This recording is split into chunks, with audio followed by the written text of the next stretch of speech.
大家问千万字，大家要跟大家做伙来捌一日。今仔日是22世界母语日，有一句话讲，勤有功，戏无益。像讲学母语嘛是同款，若是较骨力的，接讲家己的母语，接讲就溜，三日无溜就爬上树。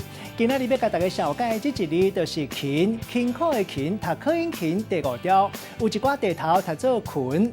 古早台语字典解说勤有骨力、认真做代志的意思。像讲若是认真做工，咱讲是勤工；认真读册，咱讲是勤学勤读；也佫有刻苦耐劳，咱讲是勤苦。骨力又佫欠，咱讲是勤欠。另外，这个勤嘛用来做名词，像讲编稿、军人、警察、公务人员奉命执行的工课，或做勤务；上班也是出外办公，或做出勤。另外，暗班或做夜勤，做的工课是伫室内，唔免走外口，或做内勤。带大家做伙来小解这2个词。